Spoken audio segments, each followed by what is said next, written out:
warahmatullahi wabarakatuh. Kembali lagi bersama saya saudara-saudara di channel YouTube Calvin Rianda. Oke kawan-kawan, encik-encik puan-puan. Nah, kali ini saya akan membahas atau berbuah-buah santai tentang pengalaman saya selama saya menjadi kurir. Nah, di kurir JNE, JNT dulu pernah. Pokoknya sama-sama kurir. Di sini saya akan bercerita suku, duku, sedap tak sedapnya menjadi kurir.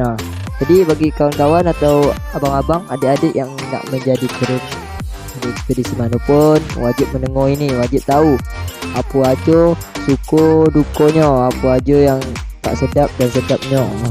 Gitu dia ya. Oke. Jangan berlama lagi, jangan basa-basi lagi. Kalau basi dah tak sedap, okey lanjut. Marilah kita mulai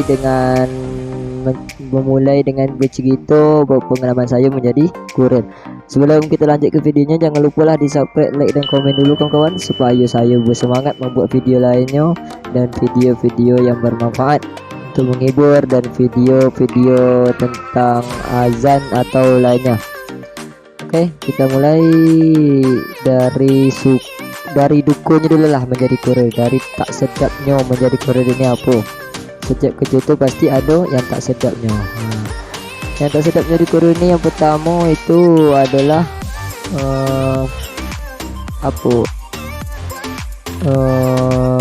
masalah di tengah jalan. Itu maksudnya masalah di tengah jalannya apa? Contoh ban bocor atau masalah Honda atau masalah lainnya tentang kendaraan. Dan satu lagi masalah dengan cuaca atau hujan di tengah jalan. Hujan di tengah jalan ini akan menghambat awak untuk mengantar paket. Jadi buat lama aja jadinya, yang tadinya cepat balik jadi lambat. Paket basah awak pun basah koyok lencur. Jadi gitulah ibaratnya kan. Yang tak sedapnya, dan itu tak sedapnya nombor yang penerima paket ni tak payah dihubungi atau tak aktif atau segala macam lah, alasannya tak bisa ngambil paket. Itu tak sedapnya. Apalagi barang awak dah jauh-jauh diretur tanpa sebab. Jadi gitu kan, diretur tanpa sebab ni bukan berarti tak boleh diretur. Paham aja lah. Dan nomor tak bisa dihubungi ni yang payah ni. Dia dah pesan paket tapi nomornya tak bisa dihubungi. Itu yang ajab.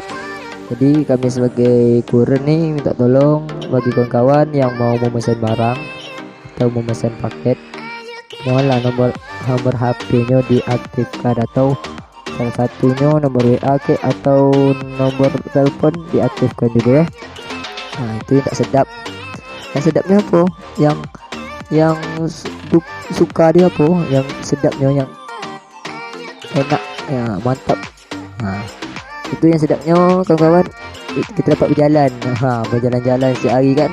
Ya jauh ya, kurir berjalan. Dan kurir itu satu lagi mengetahui atau menguasai tempat orang. Jadi awak tahu wilayah orang. Jadi awak kalau ada apa-apa di tanah tempat orang, awak tahu. Gitu kan. Awak tahu, awak apa pun awak terjadi, pasti orang bantu kita. Kenapa kalau kita ramah, orang pasti akan nolong kalau ada apa-apa. Tapi kalau kita sombong, kalau kita apa dengan orang tak menaku, orang tak akan nolong kita, orang tak akan pandang kita.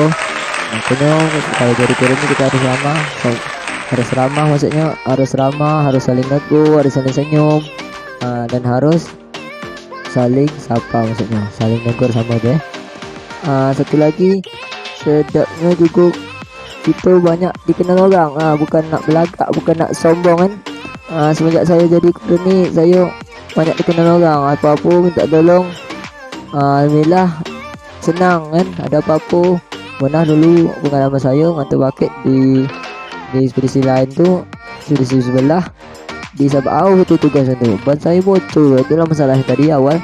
Ban saya bocor, jadi adalah orang yang menjadi langganan ekspedisi tersebut, dia menolong saya, mendorong Honda saya ke bengkel. Itulah sebabnya kan, kalau tak kurir tadi takkan mau orang tu menolong.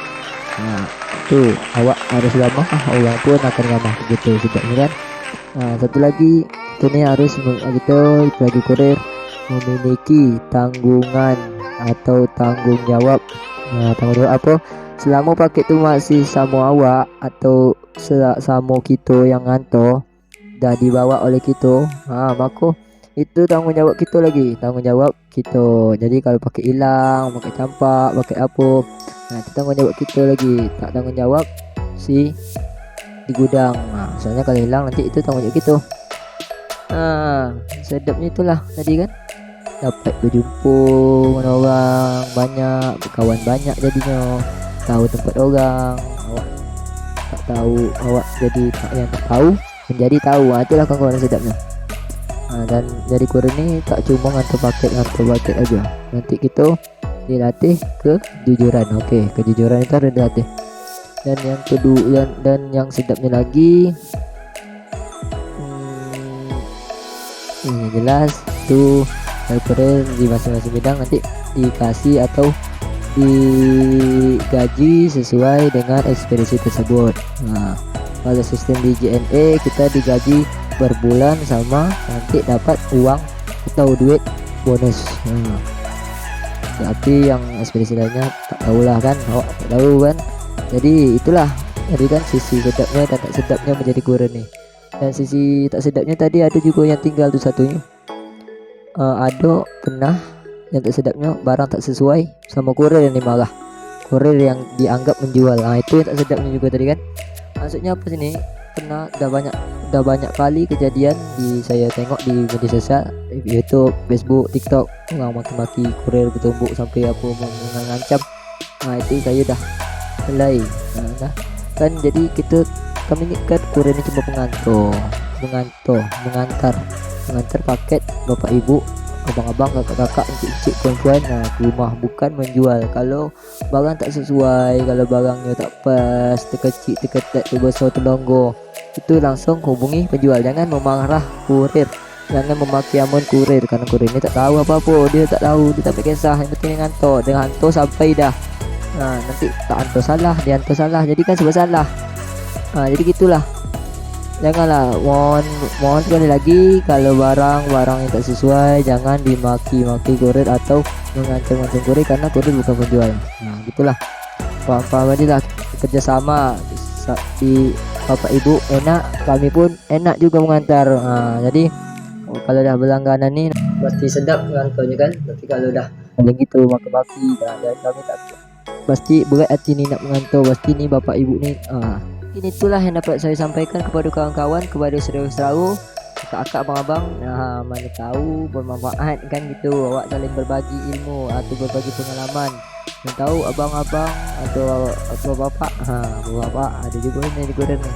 Adik-adik yang baru tamat sekolah nak menjadi kurir, alhamdulillah saya dapat mengasih pengalaman atau nanti bisa menambah wawasan. Jadi ini sukunya, jadi ini tak sukunya lah, ibaratnya kan sharing-sharing aja, berbual blessing sama saya. Oke, sampai inilah video yang dapat saya sampaikan. Jangan lupa lah di subscribe, like, dan komen ya kawan-kawan, saudara-saudara. Lebih dan kurang saya mohon maaf. Assalamualaikum warahmatullahi wabarakatuh.